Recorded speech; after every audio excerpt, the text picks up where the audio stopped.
Start na. Okay.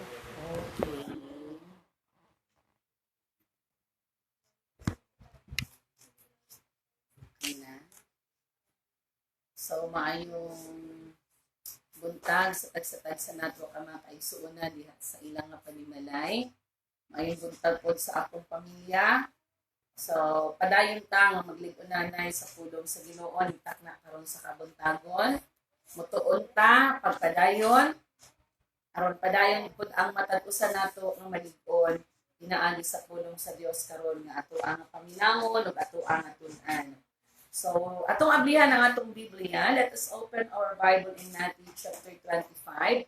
It's all about the parable of the 10 virgins. Kabalo ko nga, familiar ni sa ato pero adun ni nagkanain-lain nga pagpadayag uminsahi ang Dios pinaagi sa iyang pulong ni ining Matthew chapter 25. Okay? So, magsugod ta sa pagbasa ni ini.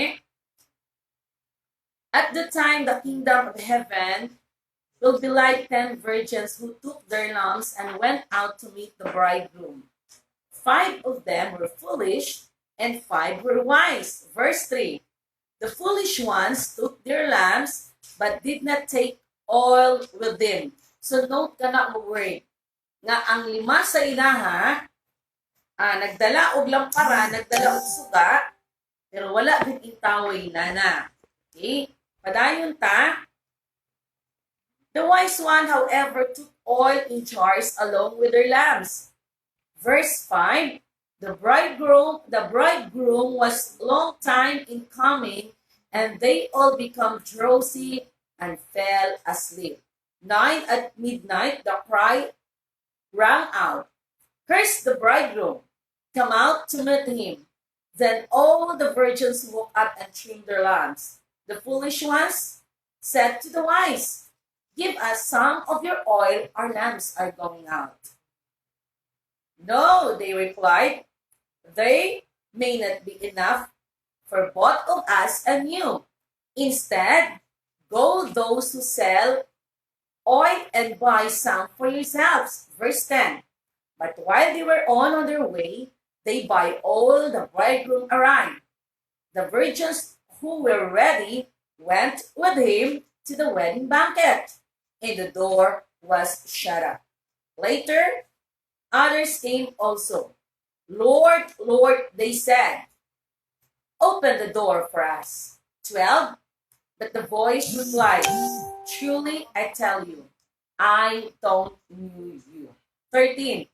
Therefore, keep watch, because you do not know the day or the hour. God bless upon reading of His word this morning. Magaduko ta sa itong mga ulo, mag-aanpot na.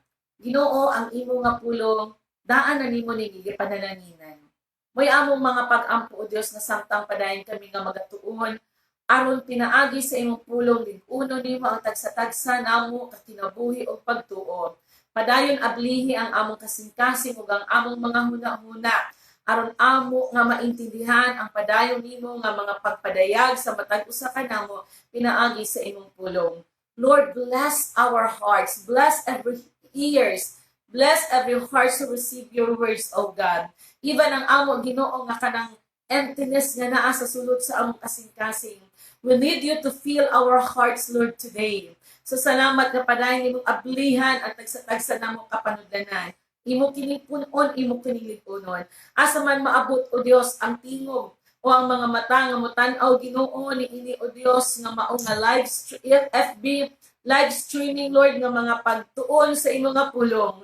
Salamat nga ang imong pagpanglihok ug magapanandog magapabilin sa matag usang panglihok pagpadayon balang espiritu sa tagsa-tagsa kakasing-kasing, and thank you that you will continue to use your mouthpiece today. Continue to anoint her, that she may not speak by her own words, but she will speak in accordance of the Holy Spirit. Be with us as we continue. In the mighty name of Jesus we pray. Amen. So mapadayon ta, buot mi nga mulig-on kaninyo nintak na karon sa kabuntagon, pinaagi sa parabulo ni ini nga napulo ka mga birhen. I just want to share with you today a day of preparation. So ang napulo ka birhen, Jesus told the parable to clarify further what means to be ready for His return and how to live until He comes. So maning hinungdan nga iyaha nga gitudlo ug mas dali na to nga intindihon kaning ginatawag nga parabulo. And then ang istorya ni ini kana bang aron ang matag usa nato ni ini iyang andamon. So ang pangutana, nakaandam na ba ta? Pwede nga nakaandam ta, pwede po nga wala ta makaandam. So, iyon siya dire nga sa napulo ka birhen, giimbita ang napulo ka birhen sa usa ka ginatawag og wedding banquet. But they are not the bride, pero na ay bridegroom. So, they have the opportunity to join or to attend the wedding banquet. And each to them, adun na sila ginadala nga ginatawag og lampara. And why is it na ang lima sa inaha ginatawag og wise or buang-buang? Actually, dili gid sila buang-buang. They were not crazy, but they were called mangmang. Kay siguro na sila pangunahuna. Okay man, wala problema. Ang problema, they choose to be foolish. Ang lima pud sa ilaha pud manggialamon. Tungod kay samtang nga nagadala sila sa ilang suga og lampara sumala sa pulong sa Ginoo, adunay lana niini. Sa panahon nato karon, ang atong lana is mo ni ang ginatawag og suga. Nganong ginatawag pud ang lima pud og foolish, buang-buang, kinsa pa na may tarong pud nga tawo, kung tarong ang imong pangunahuna, o tarong ang imong gihimo sa imuhang kinabuhi, bit-bit ka pa naman og suga nga wala pa na may lana. So samtang nga naa na sila ana nga senaryo, mao ni ang nagapanghitabo as they naa sila sa kanang ginatawag nga nag-join sila sa wedding banquet. Tan-aw na to karon kung unsa ang ilang ginahimo. Now in verse 2. Okay. 5 of them were foolish and 5 were wise. The foolish one took their lamps and did not take any oil with them. The wise one, however, took oil in jars with their lamps. Kung sa ibot ipasabot ni ini. Ang buti pasabot ni ini nag-reflect ni sa atong kinabuhi karon na samtang nagkinabuhi ta ibabaw ni ining kalibutan aduna tay option nga buhaton sa ato ang kinabuhi. We can live to be a foolish one and we can live to be a wise one. Unsa ang mga pamaagi nga buhaton sa Ginoo sa ato aron padayon ta nga mahimo nga magmainandamon nga kana bitaw based karon sa parabulo nga ginatudlo kanato sa mensahe sa pulong sa Ginoo. Ingon si David in Psalms 119:105, ingon pa ang pulong sa Ginoo dinha sa kang David, ingon siya, thy word is a lamp unto my feet and a lamp unto my feet and a light unto my path. So please correct me, tanawa lang ninyo kung tama. But pasabot sa ato ada nga kinabuhi, as long as nga bit-bit nato, dala nato ang maong nga suga nga nagdala og kahayag sa atong kinabuhi, dili gid matalang ang atong pagkinabuhi. So una nga ato day nga isgutan karon aron padayon ta nga mahimo nga magmainandamon is that we have to live by the word of God. Magkinabuhi ta o maglakaw ta diha sa pulong sa Dios sa unsa nga pamaagi. Dili lang kay kani pwede man nato bitbiton, this is the word of God. Pero pwede na siya mawad-an og dili kung ang pulong sa Ginoo bitbiton lang dili basahon. Kung ang pulong sa Ginoo basahon lang pud nato madili apply sa atong kinabuhi. Mao bitaw nga nag-ingon siya dito, thy word is a lamp unto my feet and a light unto my path. Because anyone nga nagakinabuhi sa pulong sa Ginoo, nagatuon sa pulong sa Ginoo, og nagalakaw kauban sa pulong sa Ginoo, di na kaigo mo basa ta. Our reading, our learning without any application, mahimo siya nga dili mapusnanon sa atong kinabuhi. Reading, learning is not enough. Pag nabaw sa tanan, makita ang tinuod yun nga ginatawag o kanabang mahimot ang suga ni ining kalibutan kung atong ikinabuhi kung unsa ang gitudlo sa pulong sa Dios kanato. Now, may we open our Bible in Colossians chapter 3 verse 16. Okay? Colossians 3:16, nagisgot usab ka na siya, mahitungod sa pulong sa Ginoo. Okay, turn your Bible.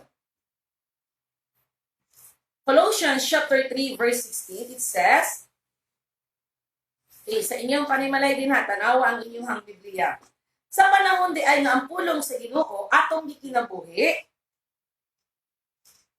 Okay, 16. Praise God. Ito ang 16 dere. 13. Dahil nakita, please basahan. Hindi ko makita ang 16 dere. Praise God. It says here, let the message of Christ, it's the message of Christ, ha? Let the message of Christ dwell among you richly as you teach and admonish one another with all wisdom. Through psalms, hymns, and songs from the Spirit, singing to God with gratitude in your hearts. So, buot pasabot ni ini, kung ang pulong di ay sa Ginoo, kanang ato bitaw nga kanang gipasulod, okay? Atong gipahari, mahimo ta nga kanang, in other words, rooted, we must be founded and rooted by the word of God. Kaysa panahon manggod nga ang ato bitaw nga kasing-kasing mapuno, sa panahon nga ang ato bitaw nga kasing-kasing maharian sa pulong sa Ginoo, dili lisud-anan kanato ang pagkinabuhi nga mahimo tang suga ibabaw ni ining kalibutan. So ang atong suga dili kinato na pwede ihatag. Atong tipigan ni pulong sa Ginoo. Muna sa makausapan na ingon si David, "Thy word, I have hid your words dili sa sulod sa akong kasing-kasing." Akong ginatipigan ang mga pulong sa sulod sa akong kasing-kasing aron dili ko makasana bato kanimo. Sa panahon ang pulong sa Ginoo atong ginahuptan. Sa panahon nga ang pulong sa Ginoo gipuno niya ni.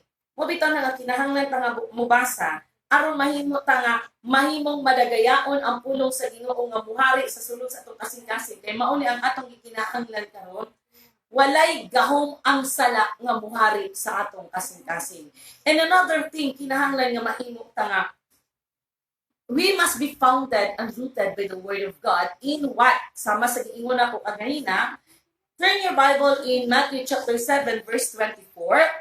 Nga dili lang di ay ta igo nga maminaw, di lang ta igo nga mutuon. Mauni nga ang 5 ka babayi nahimo pod sila nga manggialamon tungod kay padayon nila nga ginadala ang suga nga nagsimbolo usab kani sa pulong sa Ginoo. Matthew 7:24. Therefore, who hears these words of mine and puts them into practice. So, as what I have said a while ago, reading, learning is not only enough. But what we have heard must be put into practice. Unsa pagit ang ihang giingon dinhi? Gipakasama siya is like those people who put God's word into practice is like a wise man who built his house on a rock. Sama ka sa taon na nagpundar ka sa imuha nga balay sa usa ka bato.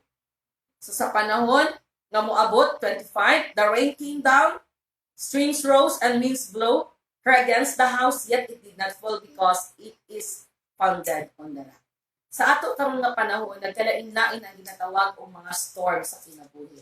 Pwede nga ang imuha nga bagyo sa kinabuhi nga nagaabot karon, pwede ang kalisdanan, pwede ang balatian, pwede ang kalisod, pwede ang problema, pwede ang depresyon, pwede ang pagsulay. Apan kung ang imong pagtuo nakapundar sa maong ibabaw sa bato nga mao si Ginoong Hesukristo, we will not easily fallen. Dili gyud ta dali unya sama sa giingon sa Ginoo, dili gyud ta mapukan. So mao na nga iyaha kani nga gi-describe sa mao nga 5 ka manggialamon nga mga babae. Ibabang ining kalibutan duha lang ka mga tao, umatang sa mga tao bisan pa man sa iglesia. Duha lang kamatang sa mga tao nga naa sa sulod sa iglesia. Katong mga tao nga nagkinabuhi nga adunay kaalam nga nagapuyo nga gi-apply ang pulong sa Ginoo, ug katong mga tao nga bisan nakabati wala gid in taon gi-apply sa pulong sa Ginoo. So mao ni nga sa panahon nga gunit nato ug gikinabuhi nato ang pulong sa Ginoo, magpabiling gid ta nga makabarog o magpabiling ta nga adunay kahayag sa ato karon nga kinabuhi. Mobalik ta dito sa verse 22, and then we should stay connected with God. Sa diha nga kanunay ta nga mamati sa iyang pulong, pag naa na siya dinhi, mahimo naman na nga routine nato sa matag adlaw. So nata kanunay connection dinha sa Ginoo. So maingon ganito og connection like example, ang hotel ko or ang water district. Paunsaon nimo nga magpabilin ang imong koneksyon ngadto sa ilaha. Sa inyong kwaton. Bayaran nimo ang imong nga bill ang imong nga bill dito sa hotel ko. Bayaran, o di mo to pwede makabayad karon. Bayaran na atong bill sa water district. O, libre sa doron. Libre karon, pero sa sunod bulan, magdubli ang ato karon nga bayranon. Pero diha sa Ginoo, iba ang atong kinabuhi. Pag muadto karon og hospital, kung wala kay kwarta, dili ka pwede nga magpa-hospital. Di po ka pwede mamatay kung wala kay kwarta, pero diha sa Ginoo, libre ang kaluwasan. Libre ang kinabuhi nga iyang gihatag kanato. We should stay connected with the heart of God, and we should stay connected with the Word of God. So dili lang taigo nga mubasa, maminaw, mga igsuon kung dili atong ikinabuhi padayon ang pulong sa Ginoo. So gusto ko mo padayon sa ilang nga ginahimo. Okay? Samtang nagahulat sila, the second one na gusto na ko i-share karon is that ang word nga wait or paghulat. Okay? Wait patiently. Samtang kaning mga napulo ka mga birhen, nagahulat sila kung kanus amo abot ang maong pamanghunol, gibati sila og katulugon. Gibati sila duka-duka. Sumulaong ko diha karon nga samtang nagapaminaw kas pulong sa Ginoo, wa ka nagsigig panguyat, kay ambot na lang. Kung magtika lagi, kung magchismis lagi, kung mutan-og TV lagi, di lagi ta dukaon. Pero maminaw ta sa pulong sa Ginoo, dukaon lagi ta. Gibati sila og duka, gibati sila og katulugon as what the word of God told us in siya, verse 5, they all became drowsy and fell asleep.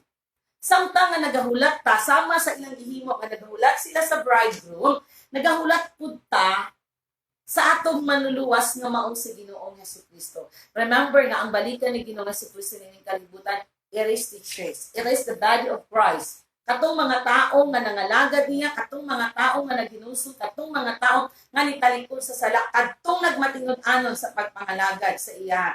So, this word is for the body of Christ. Ang church actually is dili ang building. Kaya kung mubalik ang Ginoo, remember, dili ang building ang dadon niya siyang gingharian kung dili katong mga tao nga nagasimba sa espiritu ug sa kamatuoran o katong mga tao nga naa sa sulod sa building. Adunay daghang mga butang nga posible nga mahitabo karon samtang nagahulat ta sa pagbalik ni Ginoong Jesucristo. Wala man nila duon diri isa-isa kung unsa ang mga butang, pero moabot ang mga kalaay sa atong kinabuhi. Siguro ani mga panahon na samtang nga nagulat sila sa bridegroom, niabot ang kalaay mo gani nga nagduka-duka sila.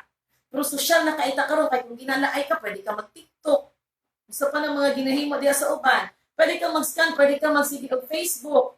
Usa pa, pwede kang maghinoktok. Ingon pa sila, ang dato ko no, o ang dato daw, kung laayon, mag-TikTok. Pero ako nakita, karong dato, karong og pobre. Kung laayon daghan man ang TikTok. Pero ang way korta, sigurado, nahinoktok. Pero maura na ang naa sa memes karon. Mapadayon ta. Adunay posible nga mga butang nga samtang nagahulat ta sa Ginoo, mauni ang kamatuoran. Hallelujah. Moabot ang kalaay, moabot ang kawalay-gana, moabot ang kaning ginatawag og kabugnawon bisan sa atong mga pag-ampo. Mga igsuon, ganun kanunay may nagadasig sa inyo. Ayaw ninyo undanga ang pagbasa, ang pagtuon sa pulong sa Ginoo sa sulod sa inyong panimalay. Tungod kay kung gitugot man sa Ginoo nga adunay ginatawag og kanang kanang delay ba sa iyahang pagbalik, tanang butang nagapangitabo tungod kay aduna siya katuyuan. Ayaw pagdali. Pakiingon sa imong katupan, ayaw pagdali. Ug daghan kaayo na daot sa kaning mga tao karong panahon na nga di kabalo maghulat. Muna nga karong panahon na muhulat ta. Tungod kay kung gitugot man sa Dios nga nahimo siya nga delay, aduna siya mensahe para sa matagusa. God has a message to everyone. God has a purpose to everyone. And God has something to teach us kung ngano nga hangtod karon wala pagid siya wala pagid siya nibalik. Please turn your Bible. Hallelujah.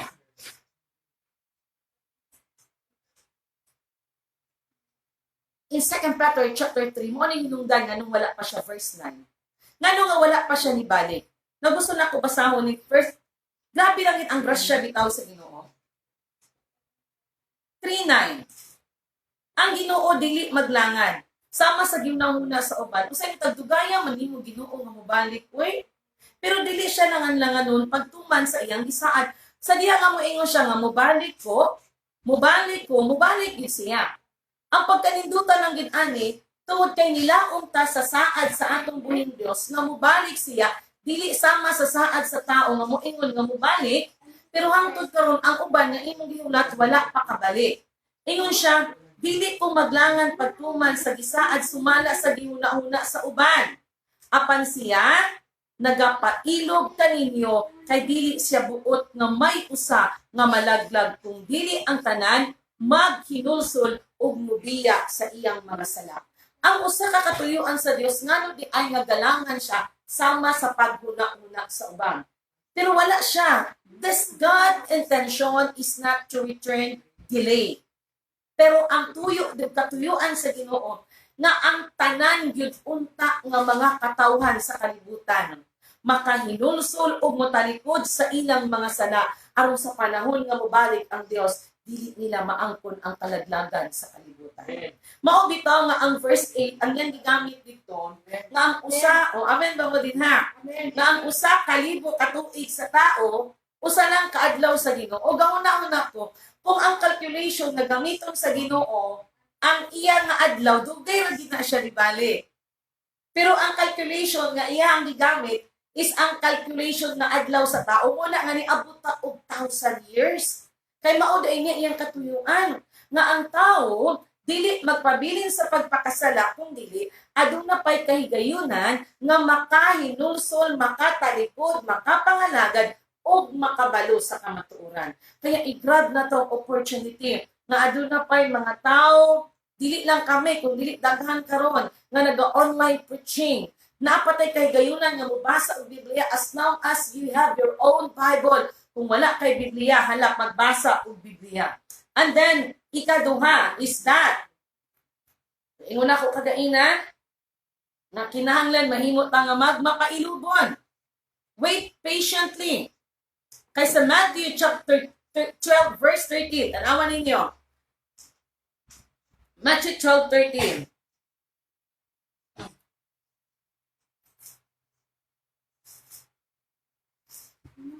Matthew chapter 12, niining katapusan ng mga panahon, nag-isgot gihapon ni siya karon sa katapusan sa ato karon nga kapanahonan. Hallelujah. Okay. Are you with me? Ay, sorry, 24. Nagkamali ko. Matthew 24. Today, 24. Okay. Ingon na pulong sa Diyos dito. 12 o 13. Okay, basta gagmay. Because of the increase of the wickedness, makuyanap kitang pagkadautan sa kalibutan. No? Ingon siya, the love of most will grow cold. Sumulaon ko mga igsuon nga atong gugma sa Ginoo dili magbabugnaw. Kung dili padayon kita nga magmainiton. But who stand firm in the end will be saved. Muna padayon ta nga magmalahutayon. Tungod kay kadtong nagmalahutayon o nagpabilin nga nagmainiton sa iyang gugma sa Ginoo. Kabalo mo paano na to mahibalo ay nagpabilin ang ato ang gugma sa Ginoo. Kanang excited gihapon ta nga maminaw sa pulong sa Ginoo matag Domingo.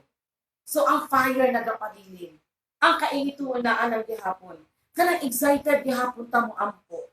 Kanang excited gihapon ta nga bisan ka mo lang sa sulod sa imong panimalay. We are still excited to read the Bible because every time we read our Bible, God is talking to us. Every time we read our Bible, I believe that God has His own revelation directly sa sulod sa imong kasing-kasing. When excitement is there, when joy is there. So atong nagpabilin ang kainiton. Pero pag mawala na ganit na igsuon, maunay usak sa mga butang nga dapat nato i-restore sa ato nga pagpangalagad sa Ginoo. Then usa pa ang yang giingon din na Isaiah chapter 40 verse 31. Kadtong tanan nga nagahulat nga mapailubon sa pagbalik sa Ginoo. Unsa ingon niya? But they that wait upon the Lord shall renew their strength. Lig-unon bag-ohon sa Ginoo ang imo karon nga kusog. Bisan pa man tinuod adunay mga kanang kaluya, maybe you are feel bitaw ka nga kanang luya ka physically, luya ka spiritually, but I have to tell you, gunit lang sa saad sa Ginoo. Pag-uhod nga ang iyang kusog. This is the promise of God. Ingon siya sama sa agila. And you know what is agila? Dili gina siya kapuya ng agila. Na magsigiragon na siya og kapay ana, dili gina siya makapoy. So sa tanan atong ginahimo nga para sa Ginoo, dili nato batiw ng kakapoy. They shall run and not be weary, they shall walk and not be faint. Batia karon og dawata ang kusog nga nagagikan sa balaang Espiritu Santo, ang kusog og kalig-on nga nagagikan sa pulong sa Ginoo, ang gahom nga nagagikan sa pulong sa Ginoo. Because this is the promise of God nga ang tanan nga nagaulat kaniya iyang lig-unon sama sa usa ka agilan. Another is that be on your guard. Samtang kining mga napulok ka mga birhen nga nagapalayon sila sa paghulat sa ilang bridegroom, sama usab ka nato. Ibati sila katulugon, pwede po, di man pwede nga dili ta matulog. Yes, of course, we get tired physically. In reality, even in spiritual aspects sa atong kinabuhi, kung dili po pasabot na dili ta mahimo nga magbinantayon. At the middle of the night, nabatian nila ang singgit. Nga unsa ang singgit? Gawas na mo din ha. Okay, verse 5, tanawan ninyo. Sundan nato ang pulong sa Dios. Verse 6, at the midnight the cry rang out. Here's the bridegroom, come out to meet him. What itong sa atong pagkatulog panahon sa kagabion? Kung ikatulog, be on your guard and stay alert. Anong pagkatungang gabi kung matulog ka namin atong katulugon? Nga makabatik ka og lagubo bitaw, kasaba. Unya ang nindot nga atong mabatian is anang tungang gabi imubalik ang Ginoo. Nga madunggan nato ang tingog sa trumpeta sama sa Ginoo dito sa 1 Thessalonians chapter 4, nga mubalik siya uban ang tingog sa trumpeta and the first sound of the trumpet, the dead in Christ arises. What itong inunana ang senaryo nga mahitabo nga mubalik siya tunga sa kagabion niya. Anong tunga sa kagabion? Mora ba na lamig kaayo nato nga itulog? Ang uban nga huragok unya pag manginaw punta sa pulong sa Ginoo. Okay po, salamat. Sa mga kapatid po natin po dyan. So, I need to... Okay, magtagalog po ako ngayon. Salamat sa Panginoon. What if po, nakapagbabalik na, in verse 6, balikan po natin. Salamat sa mga kapatid natin. So, I have to speak Taglish. I try to speak Taglish. At the middle of the night, pag marinig po natin yung trumpeta ng Diyos, merong sumisigaw pa, tututututut. Oh, it's very comforting to hear na talagang babalik po ang Diyos po natin. Amen ba? Babalik at babalik siya. Ang tanong, ready ka ba? Are you ready? Now, yung time na narinig nila, ano ang ginawa nila? Gumising sila. Hallelujah.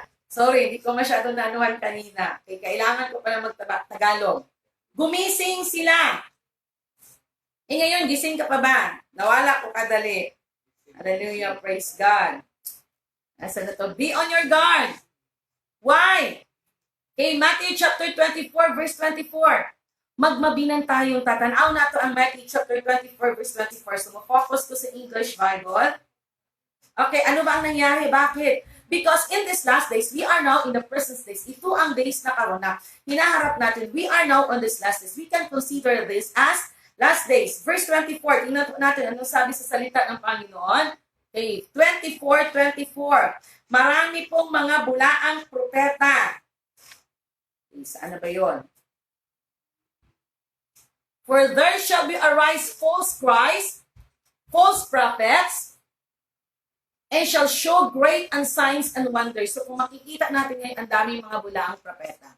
Ang daming mga bulaang, yung mga preachers, na akala mo nagawali sila, akala mo nag-share sa salita ng Panginoon, and even they could also do great signs and wonders. They can also have their own miracles kapag mag-praise lang yung mga tao, pwede po na maayo. So ang sabi po sa salita ng Panginoon, that we should be on our guard. Kasi ang dami. Like for example, gamitin ko lang ito. May isang prophet yata, hindi po dito sa atin ang nangyayari. Sabi niya sa mga kasama nila sa church, kaya maging aware po tayo dito dahil hindi po lahat na nagsasalita, hindi po lahat na nagpipreach at hindi po lahat na nagtuturo o nagbabasa po ng salita ng Panginoon, itama po yun. So kailangan kilalanin po natin sila. Sabi po ng isang prophet po sa ibang bansa, okay, inumin po natin itong disinfect po yung ginamit niya. Sabi niya sapagkat ang sabi po ng banal na Espiritu po sa akin, lahat na makakainom po dito ay gagaling. At hindi po tayo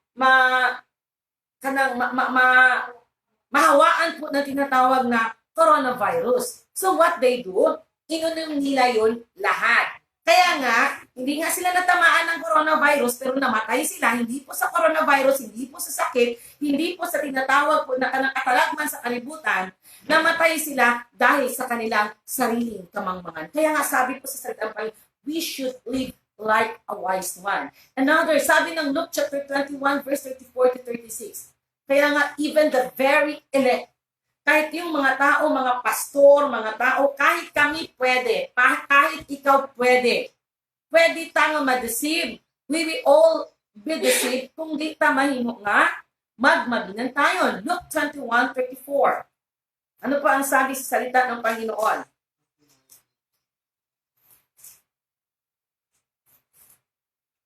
Okay, sabi po niya doon, 24. They will be full, 34-36, sorry. Okay. Be careful on your hearts. Kumusta po ang puso natin sa panahon natin ngayon? Be careful. So magmabinan tayo ang gihapunta. Or your hearts will be weighed down with carousing, drunkenness, and anxieties of life. Kumusta man ang atong kinabuhi? So maobitaw na ang pulong sa Dios, dili kinahanglan nga mapuno ni sa mga kalibutanon nga mga butang. Dili mapuno ni sa ato nga mga kabalaka. Dili mapuno ni sa mga mas kana ba panganduyon o gigugmaon nato kung unsa ang mga butang, kung ano yung mga bagay pala na nandito sa mundo. Kaya sabi niya, and that day will close on you suddenly like a trap. For it will come on all those who live on the face of the earth. So papayag tayo at sa hindi haharap talaga tayo ng mga difficulties of times, in times. Haharap talaga tayo na may mga pagsubok sa buhay. Haharap talaga tayo na may mga tinatawag na yung mga worries na harap po natin. But we are warned by the Word of God that we should be careful on it. Verse 35. Verse 36. Be always on watch. Okay. Magmabinan tayo ta. Ano ang gawin natin? We must be prayerful. Manalangin po tayo that you may be able to escape all that is about to happen and that you may be able to stand before the Son of Man. Sa panahon natin ngayon, ang kailangan po natin. Hindi ko alam kung anong mga bagay na hinaharap mo, anong problema na meron ka. May fear ba tayo? Ano ang mga pangangailangan na meron ka? If we will allow our hearts and if we will allow ourselves to be ruined by those fears, by those anxieties, and even sa yung mga selfish desire po natin. Nako, napakahirap po. It's one of dangerous things that will happen in our lives. Kaya sa bahay, sa panahon na meron po tayong tinatawag na home quarantine, it's time for us to spend quality time in prayer. Kaya sabi niya, bakit kailangan natin yung prayer? Sabi niya, that you may be escape all that is about to happen. Hindi po natin alam kung ano ang pwedeng mangyari. Pagkatapos po ng coronavirus na ito, pagkatapos ng quarantine, although hindi po natin alam kung kailan. Pero ang sabi ng Panginoon, so that you may be able to stand, keep on praying. Because every time we pray, I believe, and I know you believe, and everyone believe, many believe, that as long as we keep on praying, God will always hear our prayer. God is always listening in our prayer. God is truly working in our prayer. Don't stop praying. Hallelujah. Amen ba ta mga igsuon? Amen. And second to the last, be filled with the Holy Spirit. Katong time nga, balik ka sa Matthew chapter 25, yung time po na nakarating na po yung yung bridegroom. Sabi ng bridegroom, verse 6, lumabas na kayo dyan. Ay, yung voice pala, sabi pala ng, lumabas na sila nung narinig nila yung voice na, okay, get out, wherever you are. Come out, the bridegroom is here. So yung 5, babae po na birhin, dala-dala po nila yung ilawan nila. Pero, meron pong oil. Pero yung 5, ano ang sabi ng 5? Pwede ba na bigyan nyo kami ng oil? Kasi, kumbaga pa, nagapiyok-piyok ba ang ilang masuga? Pero anong sabi po ng isa? Ano ang sabi ng 5?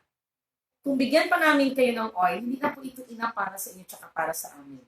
So pumunta kayo doon sa labas, maghanap kayo ng oil. Ibig sabihin is that we must be filled with the Holy Spirit. Stay on fire.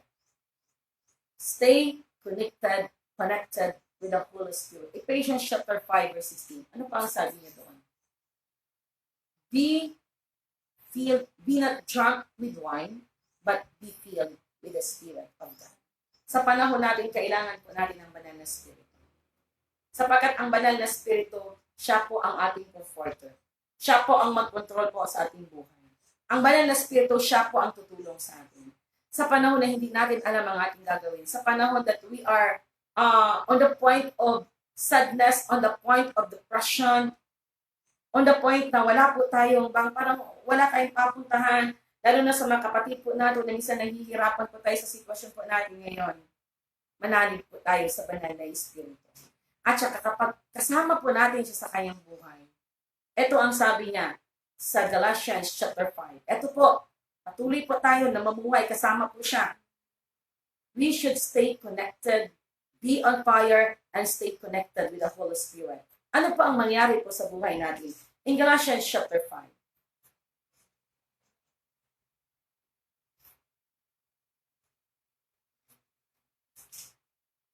Verse 22. Okay? Kapag tayo po ay nakakonect sa banal na Espiritu, meron po tayong laging gana. Meron po tayong gana na manalangin. Meron po tayong gana na mamuhay. Tulad ng what? Sapagkat kapag tayo ay nakakakonect, if we are living with the Spirit of God, here comes the fruit of the Holy Spirit. Na kahit sa mga bagay na hinaharap natin ngayon, we are still have the love in our hearts. Hello, andyan pa po ba kayo? We have the love to read. We have the love to pray. We have the love to learn. We have the love to the people around us. At yung mga tao minsan na hindi po nakakaintindi sa atin. We have still the love for our president. We have still the love in doing everything because it was the Spirit of God who controlled inside. Inside, doon siya. Hindi po siya nandoon sa labas. Alam ko na siya ay patuloy nagagalaw kapag pahintulutan natin siya, nagagalaw sa ating buhay. Meron po tayong joy. We can still have the joy. O meron ka pa bang joy dyan? Meron ka pa bang, anong tawag nito sa Tagalog? We have the peace. Okay? Hindi po peace. We have the peace in our hearts. We have the peace in our minds. Hallelujah. Praise God. Meron po tayong anong tawag nito? Perseverance, kindness, goodness, faithfulness, gentleness, and self-control. Against such these things, there is no law. So sa panahon ng mawala na sa itong kinabuhi, kapag mawala na yung joy, mawala na yung love, ako po, kapatid, delikado na po yun. Kapag mawala na po yung self-control sa buhay po natin, minsan yung mga bunganga po natin, maging ano po tayo minsan, maging PUI po tayo. Alam mo paano yung PUI sa Bisaya? Napataka tag-istorya, natumba ba, napataka ragbukhang, di ba? Self-control. Minsan po ito po ang mawawala. Pero kapag po kasama po natin yung banal na Espiritu, hindi po natin kaya kontrolin ang ating buhay. Pero kapag nandito po siya, If we are living in the Spirit of God, it is the Spirit of God who will give us. He will take full control our lives, the way we talk, the way we live, the way we do everything. So let us live in the Spirit and stay on fire in the Spirit of God. Hindi ka magpanik, hindi ka magtaralang. Sa imong mga pagkinahanglan hinumdumi, God has its own provision to all of us. And lastly, hallelujah, be faithful because God is faithful. Amin na sila din. Pagmatinod anon because God is faithful. 1 Thessalonians chapter 5 verse 24. Faithful is he that calleth you, who also will do it. Kinsa man nga matinod anon. Pwede din na minsan may mga tao na ginagawa nila yung trabaho nila. They are doing it faithfully. May mga pero minsan hindi po nakikita ng mga tao yung ibang mga mata. Kasi po, sa tinuod lang ang mata sa tao, very judgmental kayo. May mga tao na hindi nila nakikita kung ano yung mga ginagawa. May mga tao, din na yung mga kasamahan mo na hindi nila nakikita yung tama at mali na ginagawa mo. But as long as you are standing right, as long as you are doing right in the sight of God, as long as that you are living faithfully in accordance of God's will, living in accordance of the Word of God, I'm telling you, God is always faithful. Even though we are not faithful to God, God is still faithful. Revelation chapter 2, verse 10. Ano po ang nakasaad at ano po ang sabi sa salita po ng Panginoon? Hallelujah. Ito po kasi ang katotohanan. Papayag tayo sa hindi. There will be times of persecutions. Buti nga tayo dito sa dito sa Philippines o sa ibang bansa na mayroong demokrasya. Pero minsan po nasusobrahan po itong mga Pilipino sa paggamit ng demokrasya. We're still makapagsimba tayo ng ibang bansa, hindi na po makapagbasa ng bunal na salita. Kasi pinupunit, wala na pong mag-preach anywhere. So dito sa Pilipinas, we can have still time and freedom to worship kahit sa mga ganitong pagkakataon. They were already persecuted. They don't have the freedom to worship. They don't have the freedom to pray. But gamito nato ni ang ato kakahigayunan karon sa pagdayon sa pagsimba sa Ginoo. So stay faithful to God. Do not be afraid. It says in Revelation chapter 2 verse 10. Ito pong salita ng Panginoon sa Revelation. God is speaking to the body of Christ. God is speaking to the seven churches. At ito ang mga salita, kanyang tugon at mga pagpapaalala. Hindi lang po sa seven churches sa Revelation, but you and me are included to this word of God. Do not be afraid. Sino pa ang natatakot sa atin? Pwedeng marami pang mangyari. There will be persecution. There will be more difficulties in times. Pero ang sabi niya dito, do not be afraid of what you are about to suffer. When say suffering, hindi natin alam kung anong klaseng suffering ito. I tell you, the devil will put some of you in prison to test you. Marami na po mga preachers, marami na po na mga pastors, marami na po mga evangelists, marami na po mga believers in Jesus. Hindi ko po i-mention yung mga nation, yung mga countries po na nakaranas ng mga bagay na ganito. Diri sa atua sa Pilipinas, wala pa man siguro yung priso, no? Wala pa po. Pero sabi ng Panginoon, do not be afraid. Even in COVID, actually, naging priso po tayo ng COVID-19 na yan. Napakalaki po na, dako kaayo ang iyang gihimo nga kadaot sa kinabuhi sa tanang tao sa kalibutan. But adunay nindot po, nakatuyuan ang Diyos na yung ginatugot ngayon mga butang. Unsa man ang imong giatubang, anumang bagay ang hinaharap mo at haharapin mo. Ako, natin, sabi po sa salita ng Diyos, I tell you, the devil will put some of you in prison to test, and you will be suffer persecution for 10 days. Ito ang sabi sa salita ng Panginoon. Pwede 10 days. Pwede more than that day. 44 months, 44 years. Ang dami ng mga believers ng Jesus na karanas ng persecution. Yung iba pinapatay, yung iba sinasaktan, yung iba sinusunog ang kanilang mga churches. Pero ano ang patuloy na pag-encourage sa Diyos sa kanila, sa ating lahat ngayon? Be faithful, even to the point of death. And I will give you life assured victors. Sabi po sa salita ng Panginoon, if we will not be faithful to God, even at the point of death, we will never have the victory, and we will never have the crown of life. Kaya po sa umagang ito, napakasakit po na isipin kung maging tulad po tayong 5 babae na hindi po sila ready para i-meet po yung bridegroom. They go out anywhere they are. Pwede na maging ako yun, pwede na maging ikaw yun. Na minsan maraming mga tao na nagpakalipay lang sa kalibutan. They're just enjoying themselves without God.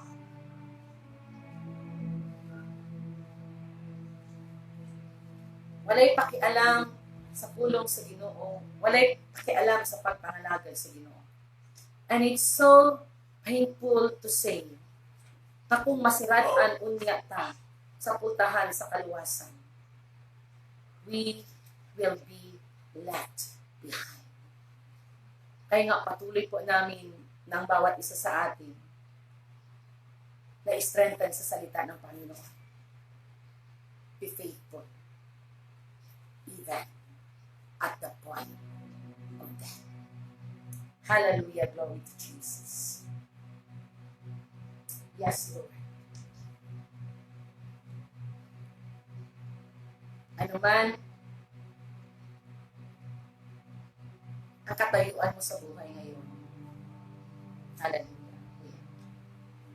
Be faithful even unto death. Faithful means a singleness of a heart before God.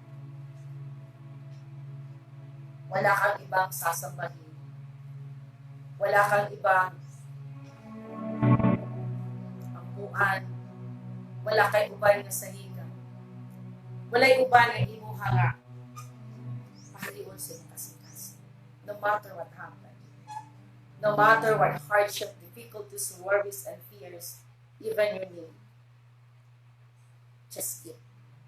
Live. Faithful to God. So na ako igsoon. Be on fire. Be on your guard and be alert.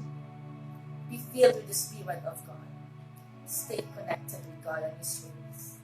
And the last one is, be faithful because God is faithful. Hallelujah. Glory to God, glory to Jesus. Ginoong Diyos, itak na karoon sa kabantagon. Patuloy po namin, Panginoon, ay pinapataas sa iyong pangalan. Na kahit po maraming beses sa buhay namin na hindi po kami faithful, but you remain faithful to us. Thank you that your words, Lord, that we heard this morning will continue to encourage our faith, will continue to guide us, oh God, so that we can continually, Lord, walk in accordance, oh God, of your will. Alam mo namin, Lord, you are not looking for a perfect one. You are not looking for a perfect church. But you are looking for someone, Lord, who is really, oh God, who have the heart and open heart to receive, to learn your words. Teach us, Lord, to know you more, and teach us, Lord, to abide, to obey your words. Because the truth and the reality is that without you, we can do nothing. Help us to be in fire. Help us to live online po, connected with the Holy Spirit. Help us to live in the Holy Spirit. Help us to be sensitive to listen the prompting and even the moving of the Holy Spirit in our lives. Without you, we can do nothing. Help us to wait on your coming. Because we do not know kung kailan po kayo babalik. Marami pong mga bagay na pwedeng mangyari po sa kapanahunan namin ngayon. Kailangan namin ang iyong lakas. Kailangan namin, Panginoon, ang iyong tulong. Kailangan namin, Panginoon, ang iyong kapangyarihan sapagkat wala po kami magagawa kung wala po kayo sa aming buhay. Pagharian mo po ang aming puso, Panginoon. Reign in our hearts so that the peace will live deep inside, and the peace, Lord, will continue to be even in our minds. Sapagkat kung ang kapayapaan po ay mananatili sa aming puso at isipan, fears and worries, oh God, doesn't rule and reign, Lord, within. Kaya salamat po, Panginoon, for helping us also to be more patient, oh God. Napatuloy mo po, Panginoon, na turuan ng matagusan na magpapasalamat po. Magbigay ng papuri. Mag-antay sapagkat kung nangyayari po, Panginoon, ang mga bagay ngayon na ganito, sapagkat patuloy mo po na pinapaalala po sa amin na kami po ay kailangan na manalig, kami po ay kailangan na tatayo. We must be on our guard, we must be stand, Lord, we must be patient on firm, sapagkat alam po namin na kung ano man ang dagok na hinaharap namin ngayon, we know that you are fighting, Lord, on this battle of ours. This is not our battle, O Lord. This battle belongs to you. Kaya salamat po na patuloy mo po, Panginoon, na pagtibayin ang bawat pananampalataya ng bawat isa sa amin. At patuloy po namin na hawakan na yung salita na ang Diyos po na tumatawag sa amin, ang Diyos po na aming pinaglikuran, ang Diyos po na aming inaantay. Our God is faithful. So salamat po, Panginoon, na mananatili po namin hawakan na yung mga pangako. Sa panahon po na kami manghihina, hawakan po namin ang iyong pangako. Hawakan po ang aming mga kamay. Pagpalain mo po, Panginoon, ang lahat ng kapatiran po namin na nakikinig. Pagpalain mo po ang bawat nakikinig. Hipuin mo po ang bawat puso, Panginoon.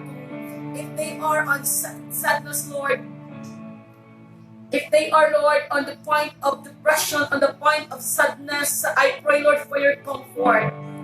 If they are, oh God, na marami po, Panginoon, na nagkakasakit, I pray for healing in the mighty name of Jesus.